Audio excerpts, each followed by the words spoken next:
Finance one is Fin1, short one, Tech one.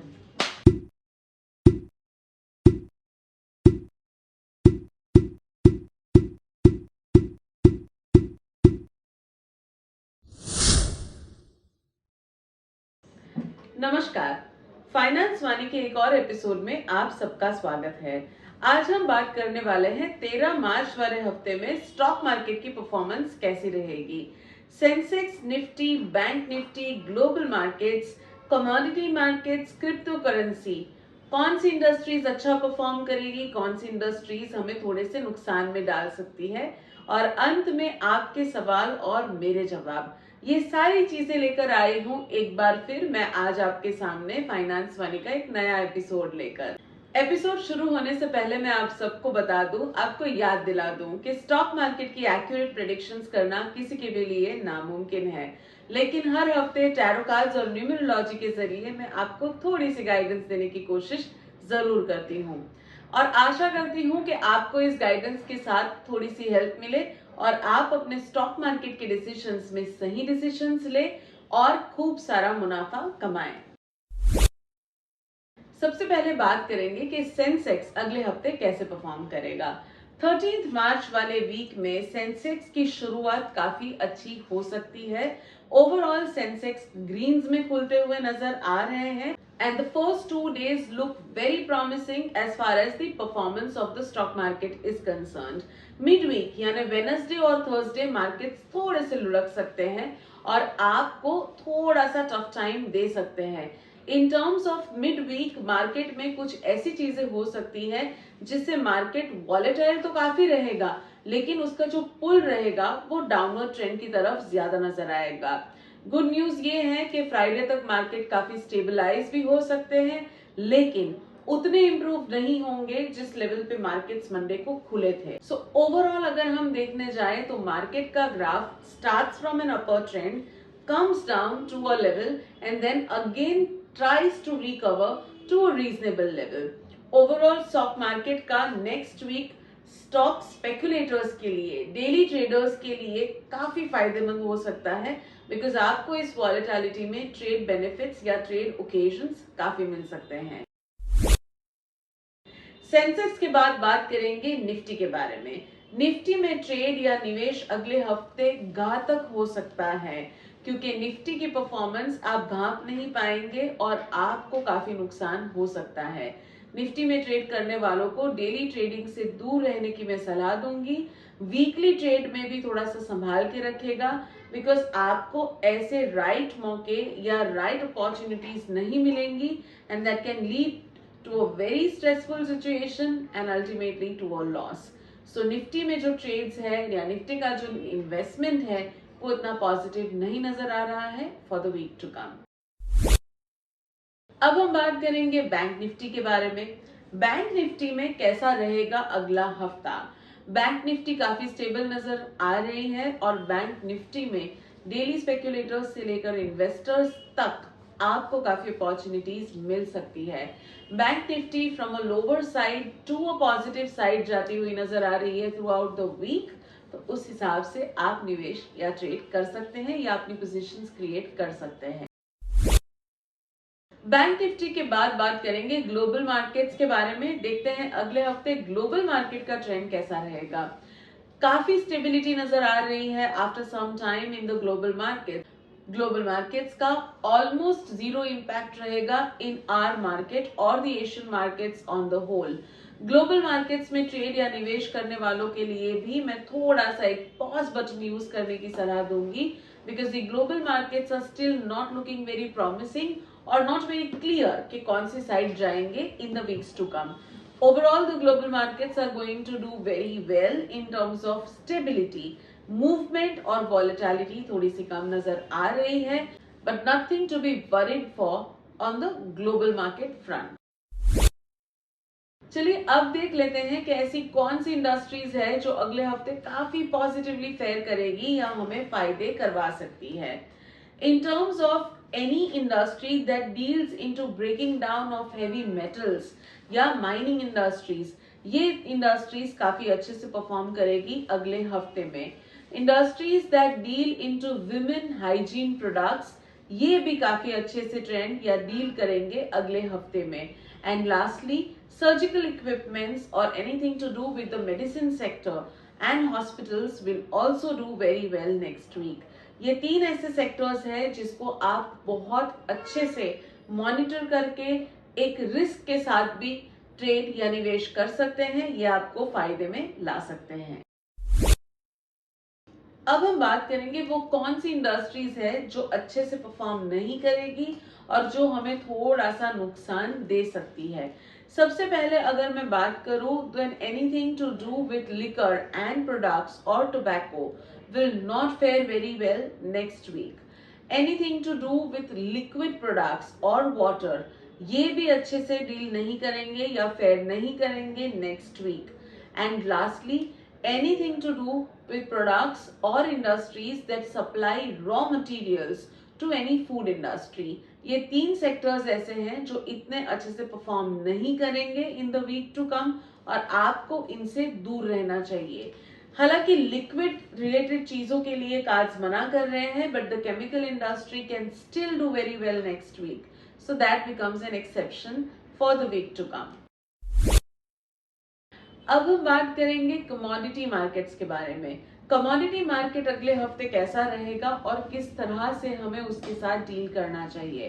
Commodity market काफी stagnant रह सकते हैं, आपको ज्यादा अपॉर्चुनिटीज नहीं मिलेगी in terms of trades and investments.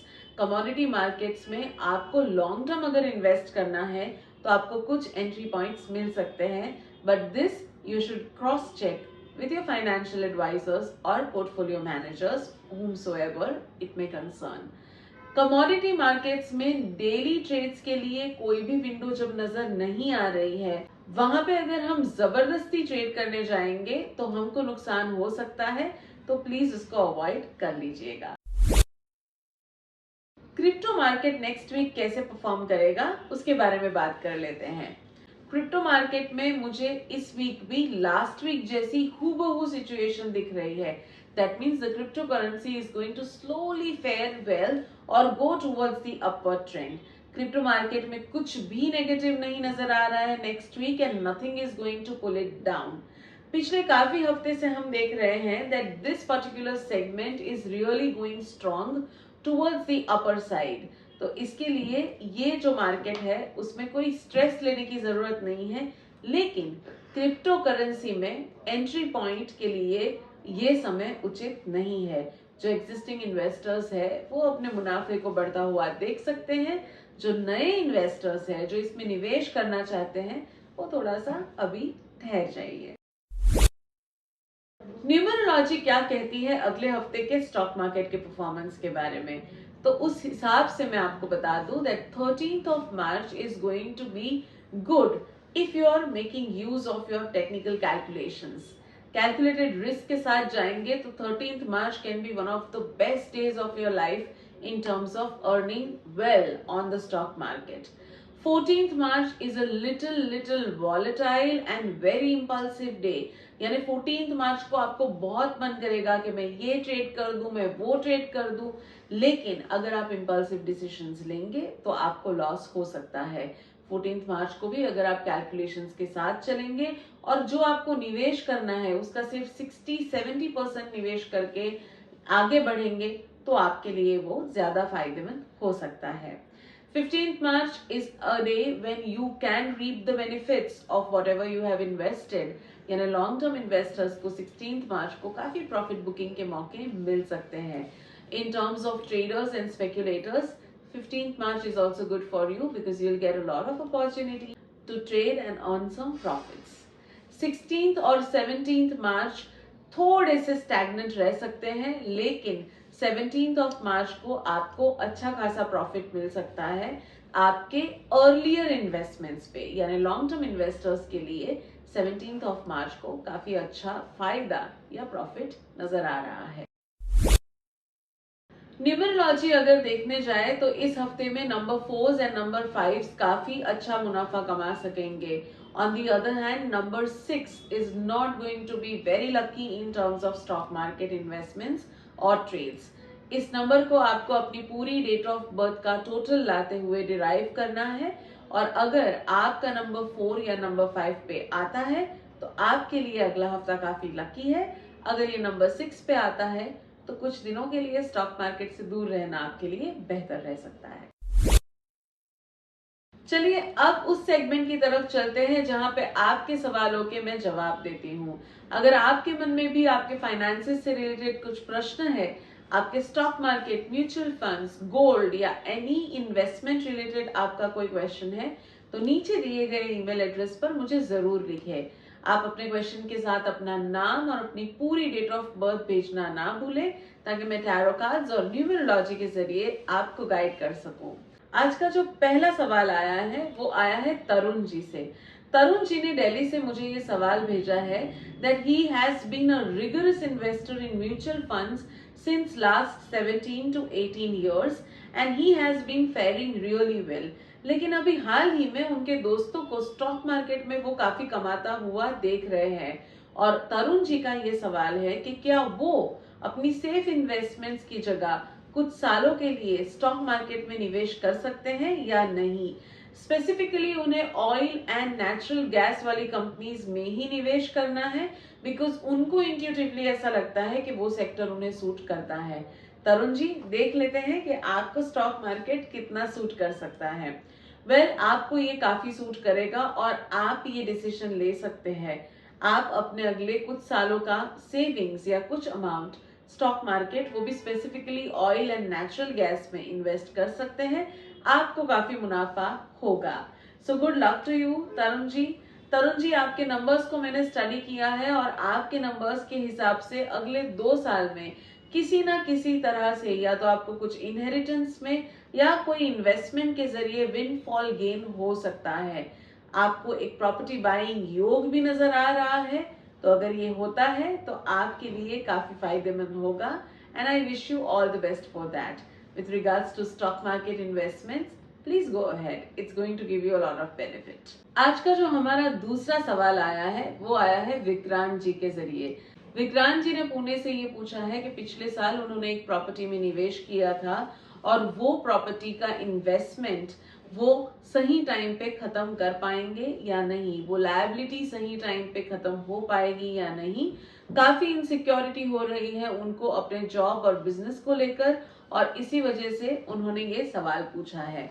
Vikrant जी आपको कोई भी स्ट्रेस लेने की जरूरत नहीं है। अगले 3 साल में आप काफी हद तक फाइनेंशियली बहुत ज्यादा स्ट्रेस फ्री हो जाएंगे। ऐसी कुछ घटनाएं घट सकती है। इनफैक्ट मार्च 2025 के आसपास आपको बहुत ज्यादा रिलैक्स्ड मोड में देख रही हूँ as far as your finances are concerned. So जहां तक आपके लोन और लायबिलिटी का सवाल है, आपको कोई चिंता करने की जरूरत नहीं है। आज का हमारा तीसरा सवाल जो आया है वो आया है ज्ञानी जी से। ज्ञानी जी का ये सवाल है कि उन्हें आईपीओज में इन्वेस्ट करने का बहुत शौक है और पिछले कुछ सालों से वो उसी में इन्वेस्ट करके long term point of view से उसको रख देते हैं। काफी ऐसे आईपीओज है जिसके स्टॉक्स के प्राइसेस अभी काफी लो चल रहे हैं then what he had invested, लेकिन वो ये जानना चाहते हैं कि क्या इस अप्रोच से वो आगे जाके ढेर सारा पैसा कमा पाएंगे। He is looking for 10 to 12 months of future down the line, जहां तक उन्हें इन पैसों की जरूरत नहीं है। उसके बाद कुछ लायबिलिटीज के लिए उनको ये पैसा शायद विड्रॉ कर लेना पड़े, तो तब उनको प्रॉफिट्स होंगे या नहीं। तो ज्ञानी जी के 2 सवाल है कि क्या आईपीओ का इन्वेस्टमेंट उनके लिए पॉजिटिव है और क्या वो प्रॉफिट्स कमा पाएंगे या नहीं। आईपीओ का निवेश उनके लिए काफी पॉजिटिव है। और दूसरा जो पार्ट है ज्ञानी जी, वो मैं आपको बता दूं कि somewhere 5 to 6 years down the line just change a little in terms of your strategy, जो शायद आप डेफिनेटली करेंगे by the advice of someone, तो फिर आप काफी अच्छा पैसा कमा सकेंगे। In terms of your current investments, you are going really good and you are going to make good profits. Good luck to you. तो दोस्तों ये था फाइनेंस मनी का आज का एपिसोड। मैं आशा करती हूँ कि आप इसको अपने टेक्निकल नॉलेज, अपनी सूझबूझ और फाइनेंशियल एडवाइजर्स की एडवाइस के साथ क्लब करेंगे और स्टॉक मार्केट में खूब मुनाफा कमाएंगे। Wish you all the best for the week to come और मैं आप सब लोगों को ढेर सारा प्रॉफिट विश करती हूँ। नमस्कार।